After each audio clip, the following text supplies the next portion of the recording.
गर्मी में गंवार बहू के बाहर वर्सेस मॉडर्न बहू के घर के काम। ओ धन्नो, मेरी प्यारी धन्नो, चल जल्दी से ये घास खा ले, उसके बाद मैं भी अपने कमरे में जाऊं। बहुत गर्मी हो रही है यहाँ, तू बाहर नहीं निकलना, समझी?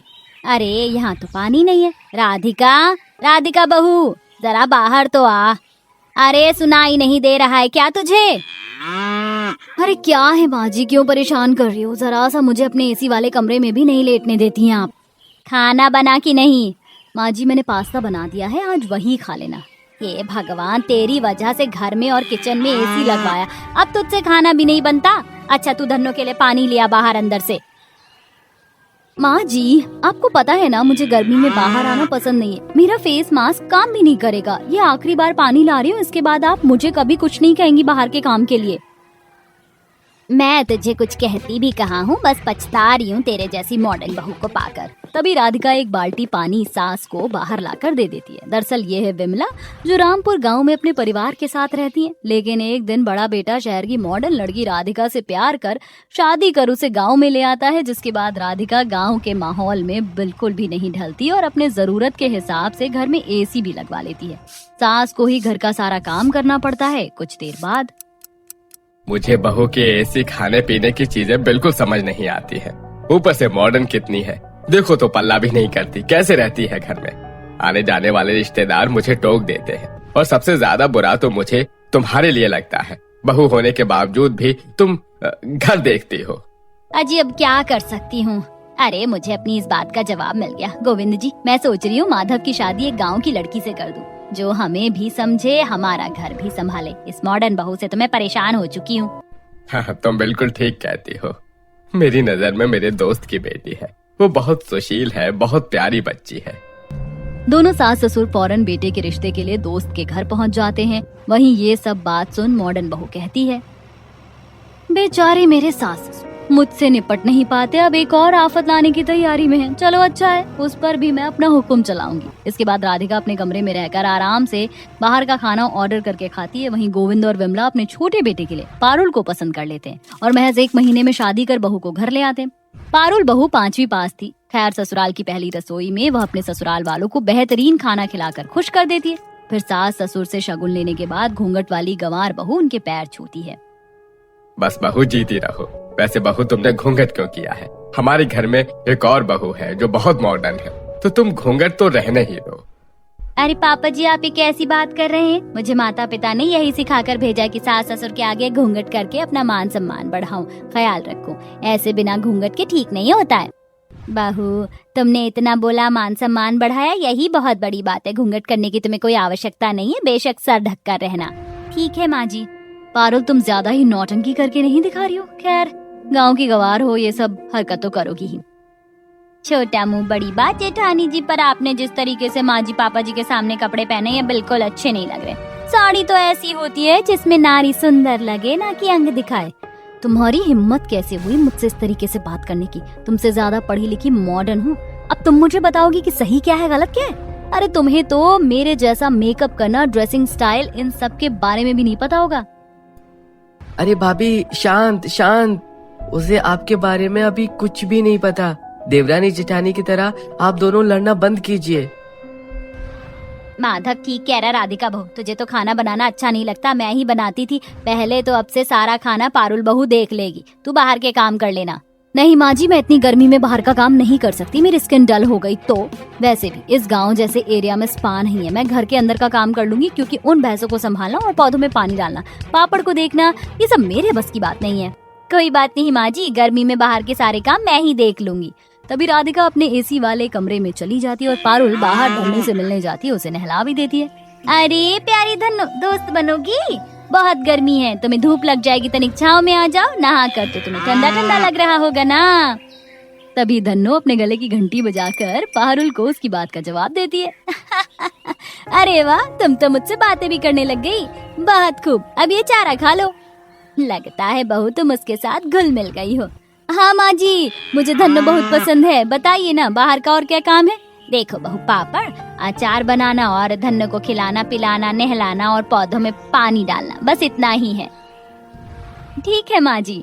तब विमला चली जाती है। फिर बहू आलू उबाल कर धूप में उसके पापड़ बनाने लगती है। बहुत देर तक धूप में पापड़ बनाने से उसके शरीर पसीने से लथपथ हो जाता है। शुक्र है ये पापड़ बनाने का काम तो खत्म हुआ। अब मैं धन्नो को चारा दे देती हूँ, उसे भूख लगी होगी। ये कहकर पारुल गाय को चारा देती है। उसे काम करता देख पड़ोसी तारीफ करते हैं। वहीं अपने कमरे से चंट जेठानी भी देखती है। देखो तो कैसे गंवार बहू गर्मी में काम कर रही है। बहुत शौक है ना इसको बाहर गर्मी में काम करने का। कल इसकी मैं लंका लगा दूंगी। राधिका रसोई में ठंडा जूस पीती है। कुछ देर बाद फोन चलाने लगती है। ये क्या बहू, तू यहाँ बैठकर फोन चला रही है? सिंक में इतने सारे बर्तन हैं, अब घर के अंदर का काम तो करेगी। अब वो भी नहीं होता तुझसे एसी में। करूंगी ना माँ जी, करूंगी। तब सास के सामने राधिका एसी वाले किचन में काम करने लगती है। विमला के जाने के बाद ही पारुल जब रसोई में आती है।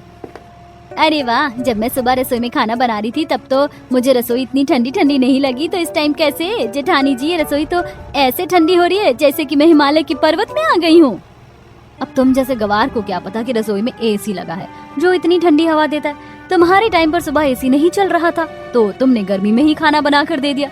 लेकिन मैं गर्मी जरा सी भी बर्दाश्त नहीं कर सकती। खैर, शाम को मुझे सब्जी बनानी है, इसीलिए बाजार जाकर अभी इसी वक्त कच्ची मटर, पनीर, मसाले और टमाटर प्याज खरीद कर ले आना। जेठानी जी, मैं अभी तो बाहर से आई हूँ, मुझे बहुत गर्मी लग रही है। मैं शाम को चली जाऊंगी जब थोड़ी सी धूप खत्म हो जाएगी। नहीं, तुम्हें अभी इसी वक्त जाना पड़ेगा, बाहर के काम है ना तुम्हारे, तो जाओ करो। तब बेचारी बाहर धूप में जाकर जेठानी का बोला हुआ काम करती है। ऐसे ही कुछ दिन गुजरते हैं। मॉडर्न बहू घर में भी काम करने से बचती है और दोनों टाइम बाहर से खाना ऑर्डर करके घर वालों को खिलाती है। उन्हें कुछ पता भी नहीं चलने देती और अपना मेकअप करना, एसी वाले कमरे में बैठकर रील बनाना, यही सब करती थी। वहीं बेचारी गंवार बहू कभी धन्नो का ख्याल रखती तो कभी उसे बाहर घुमाने ले जाती, कभी धूप में बगिया में पानी डालती, बाहर गर्मी में घर के बाहर सफाई करती। सिर्फ इतना ही नहीं, जेठानी भी बार बार उसे बाहर भेजती, कभी आइसक्रीम लाने के लिए, कभी ऑर्डर किए खाने को लाने, तो कभी बाजार से सामान लाने के लिए। उसके धूप के काम कभी खत्म ही नहीं होते थे, जिससे अक्सर वो परेशान हो जाती थी। एक दिन, अब तो बहुत हो रहा है, मैं तो बाहर का काम करके थक जाती हूँ। आज मुझे धन्नो को बाहर नदी पर नहलाने के लिए जाना था, लेकिन हिम्मत नहीं है। बहू, आज तेरी तबीयत ठीक नहीं है तो कोई बात नहीं, मैं राधिका से कह देती हूँ। वैसे भी अपने एसी के कमरे में लेटी रहती है 24 घंटे। देखूं इसने दोपहर का खाना बनाया या नहीं बनाया। अंदर चल। अच्छा हुआ विमला जो तू उसकी फिक्र करके इसे अंदर ले जा रही, क्योंकि तेरी ये एक बहू है जो बाहर गर्मी में कितना भी काम कर ले, सोने जैसा चेहरा चमकता रहता है, और एक वो है जो घर में बैठी रहती, कोई काम नहीं करती, फिर भी इतने महंगे प्रोडक्ट लगाती, हर वक्त मुंह पर जैसे कि पता नहीं कितनी धूप में काम करके काली हो गई हो। ये सब दूर खड़ी राधिका सब सुन लेती है और सविता उसके पास आती है कि बाहर का ऑर्डर मंगाया हुआ खाना प्लेट में निकालते हुए देख लेती है। ये सब क्या है राधिका? तूने रसोई में खाना नहीं बनाया, बाहर से ऑर्डर किया खाना हमें खिला रही है। आखिरकार आपको पता चल ही गया। हाँ, मैंने खाना बाहर से ऑर्डर किया क्योंकि मुझे खाना बनाना बिल्कुल नहीं पसंद माँ जी, और इतनी गर्मी में कौन काम करता है। ये तू मुझसे पूछ रही? अरे तेरी आंखों के सामने जीता जागता सबूत तेरी देवरानी है। भले ही गंवार सही, लेकिन बाहर लगातार धूप में काम करके इसने खुद को कमजोर कर लिया है। और जहाँ तक मैं जानती हूँ, तूने भी इसे जानबूझकर बार बार बाहर भेजा, तब भी इस लड़की ने सारा काम किया। पर तूने क्या किया? तू तो अंदर एसी में ही रहती है 24 घंटे। साफ बात तो ये है कि बहू तू कभी पारुल बहू की बराबरी कर ही नहीं सकती। तेरे बस की नहीं है बाहर का काम संभालना। माँ जी, क्यों आप इसके नाम के गुणगान गाती रहती हैं? मैं भी बाहर का काम संभाल सकती हूँ। ऐसा है तो जा, आज धन्नो को नदी में तू नहला कर लाएगी। माँ जी रहने दीजिए, जेठानी जी नहीं ले जा पाएंगी उसको। अब तो मुझे जरूर जाना है। तब राधिका धन्नो की गले की रस्सी पकड़कर उसे नदी में ले जाती है, जहाँ मॉडर्न बहू उसको पकड़कर नहलाने में बहुत हिचकिचाती है। पीछे पीछे पारुल भी आ जाती है। तभी धन्नो की पूंछ से राधिका डरकर नदी में गिर जाती है और डूबने लगती है। बचाओ बचाओ! तब जाकर पारुल राधिका को बचाकर धन्नो समेत घर आती है। तब राधिका, माँ जी और पारुल आप दोनों मुझे माफ कर दो। सच में बाहर गर्मी में लगातार काम करना बहुत बड़ी बात है। मैं तो धन्नो को नहला भी नहीं पाई और घर में रहकर आसान काम भी नहीं करती। मैंने तुम्हें आज तक जो भी कहा उसके लिए माफ कर दो पारुल। दीदी, बीती बातें भूलकर हम एक नई शुरुआत करते हैं, ठीक है? इस प्रकार मॉडर्न बहू गंवार बहू के गुणों को अपनाकर खुद को सुधारती है और ससुराल वालों को भी खुश रखने लगती है। अरे भाई साहब, ठीक ठीक लगा लीजिए, हर रोज आपसे ही सब्जियां लेते हैं और सब्जी वाले तो इतनी महंगी सब्जी नहीं बेच रहे जितनी आप बेच रहे हैं। अरे बहन जी, अब क्या ही बोलूँगा आपसे, ले लीजिए, जितना रोज देती है उतना ही दे दीजिएगा। इस बार तो हमने लगभग महीने भर का राशन ले लिया। सही किया, हर हफ्ते बार बार लेने से अच्छा है कि एक बार में ही ले लो। वो दुकान वाला भी 30-40 रुपए कम कर लेता है सारा सामान एक साथ लेने में। चलो अब जल्दी से घर चलते हैं, अभी तो खाना भी बनाना है। अरे कहाँ हो आजकल, कहीं दिखाई नहीं देते, कभी घर आओ।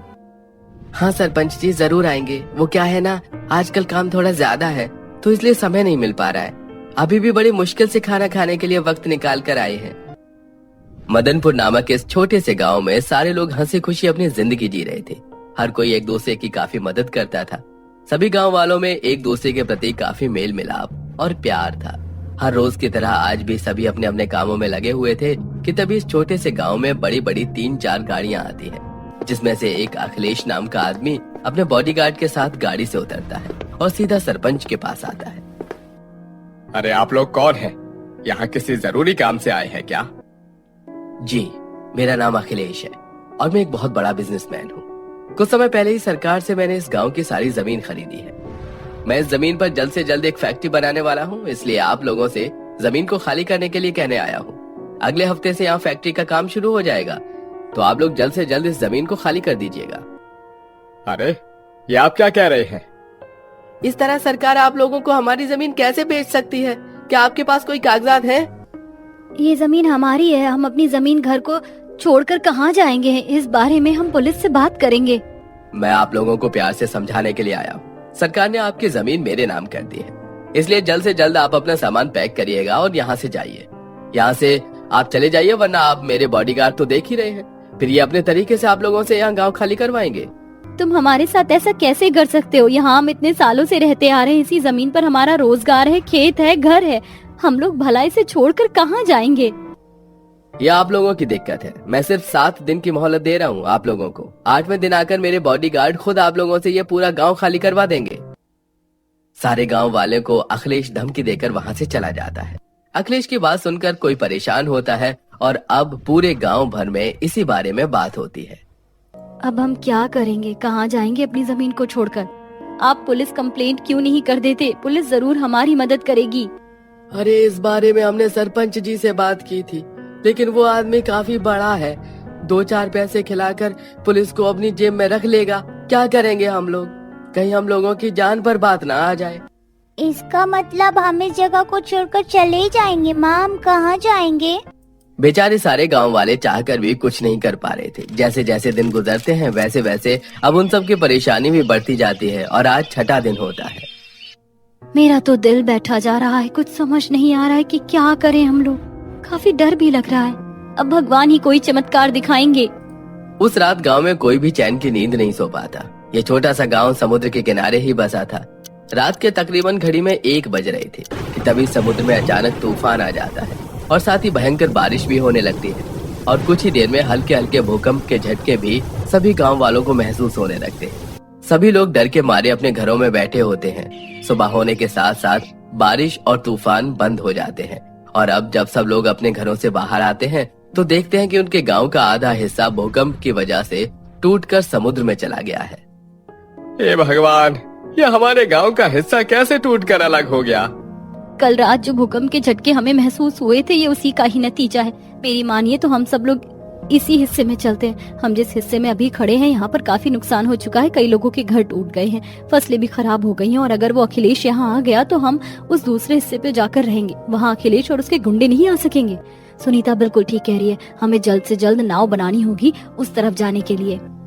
मैं अपनी पत्नी से उनकी बात से सहमत हूँ। अब हम लोगों के पास कोई और रास्ता नहीं बचा है।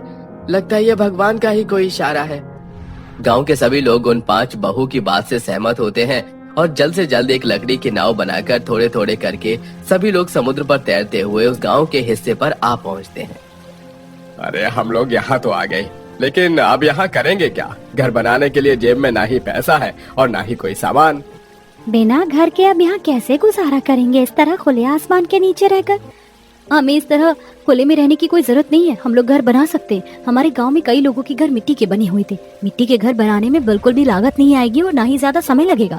अगर हम लकड़ी ईंट पत्थर का घर बनाते हैं तो उसमें समय लगेगा ही, और साथ ही साथ अगर दोबारा तूफान आया तो काफी नुकसान होगा। मिट्टी का घर अगर टूट भी गया तो दोबारा बना सकते हैं। रेखा बिल्कुल ठीक कह रही है और समुद्र के किनारे से तो हमें काफी सारी मिट्टी भी मिल जाएगी घर बनाने के लिए। तो अब देर किस बात की, चलो शुरू करते हैं अपना मिट्टी का गाँव बनाना। सभी लोग नाव से दूसरे हिस्से की तरफ जाते हैं और वहाँ से अपना बचा कुचा जरूरत का सामान लाकर समुद्र के तैरते गांव के हिस्से पर रख देते हैं। तो वहीं अब एक एक कर सभी लोग ढेर सारी मिट्टी लेकर नाव से इस तरफ लाते हैं और अब अपना मिट्टी का गांव बनाने की तैयारी करने में एक साथ जुट जाते हैं। अरे बच्चों, 2 मंजिल का घर बनाओ, हम 7 लोग हैं। अब इस एक कमरे में तो गुजारा होने से रहा, और थोड़ी मिट्टी और गीली करो, सूखी सूखी मिट्टी है।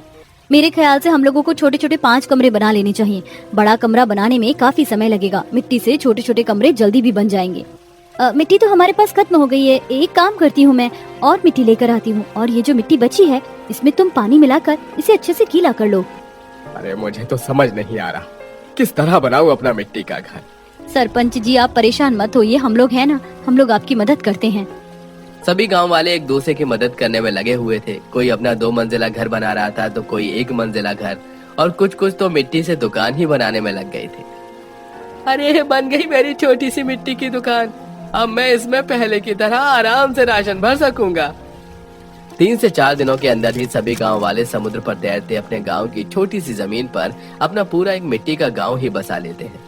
और अब तो कुछ लोग समुद्र के पानी की मदद के चलते खेती करना भी शुरू कर देते हैं। अरे अच्छा हुआ कल मेरे दिमाग में खेती करने का आइडिया आ गया। इतना सारा पानी है और जमीन भी काफी उपजाऊ है। अब पहले वाला काम तो हम कर नहीं सकते, तो खेती करके ही गुजारा चलाना पड़ेगा। अरे मैंने तो यहाँ समुद्र के किनारे पर ढेर सारी मछलियाँ भी देखी हैं, तो क्यों ना हम लोग मछली पकड़ना शुरू कर दें। ये सही रहेगा, मछलियाँ पकड़ने और उन्हें शहर ले जाकर बेचेंगे तो काफी मुनाफा होगा। उस तरफ जाने के लिए नाव तो है ही हमारे पास, और अब तो कुछ लोग पुल भी बना रहे हैं ताकि जल्दी और आसानी से जा सकें। मुझे तो लगा था कि यहाँ रहना काफी मुश्किल होगा, लेकिन अब धीरे धीरे हम लोगों ने यहाँ अच्छे से अपना बसेरा कर ही लिया। 5 बहू के चलते पूरा गांव बेघर होने से बचता है, और अब समुद्र के तैरते अपने गांव के हिस्से पर पूरा बसेरा कर लेता है। सभी लोग खेती करके सब्जियां फल शहर ले जाकर बेचेंगे, जिससे उन्हें काफी मुनाफा होता। तो वहीं आसपास पानी होने की वजह से भी गांव वालों को खाने पीने की चीजों को छोड़कर बाकी चीजों में पानी को लेकर दिक्कत बिल्कुल भी नहीं होती। तुम 5 बहू ने तो सच में कमाल कर दिया। अगर तुम 5 ना होती तो हम कभी भी अपना ये मिट्टी का गांव नहीं बसा पाते। ऊपर से उस गांव में हमें कितनी गर्मी लगती थी, लेकिन यहाँ चारों तरफ समुद्र होने की वजह से गर्मी भी बिल्कुल ना के बराबर लगती है। ये तो बस भगवान की कृपा है, अगर उनकी कृपा ना होती तो हम सब ये कभी नहीं कर पाते। सभी लोग समुद्र पर तैरते अपने मिट्टी के गांव में काफी ज्यादा खुश थे, और ऐसे ही काफी समय गुजर जाता है। सभी गांव वाले हर रोज की तरह अपने कामों में लगे होते हैं कि तभी अनुज और विनोद भागे भागे गांव में आते हैं और सभी को इकट्ठा कर लेते हैं। अरे क्या हो गया तुम दोनों को, इस तरह भागते हुए क्यों आ रहे हो? कोई जरूरी खबर है क्या? अरे जिस अखिलेश ने हमारे गांव की जमीन हथियाई थी वो कोई बिजनेसमैन नहीं था, और न ही सरकार ने उसे हमारी जमीन बेची थी। वो तो एक फ्रॉड आदमी था और उसे आज पुलिस पकड़ कर ले गई। इसका मतलब अब हम लोग पहले जैसे अपने गांव में जाकर रह सकते हैं। मैं जानती थी कि एक ना एक दिन जरूर उस अखिलेश को उसके किए की सजा मिलेगी। हे माता रानी, तेरा लाख लाख शुक्र है। चलो अब हम सब अपने गांव वापस चलते हैं। वहां जाकर सबसे पहले तो माता रानी का कीर्तन करवाएंगे। सभी गांव वाले खुश होकर वापस गांव के दूसरे हिस्से में चले जाते हैं और पहले की तरह ही अपनी जिंदगी जीने लगते हैं। तो वहीं सभी गांव वाले अक्सर समुद्र पर तैरते अपने मिट्टी के गांव में भी जाया करते हैं और वहां पर भी काफी समय गुजारते हैं।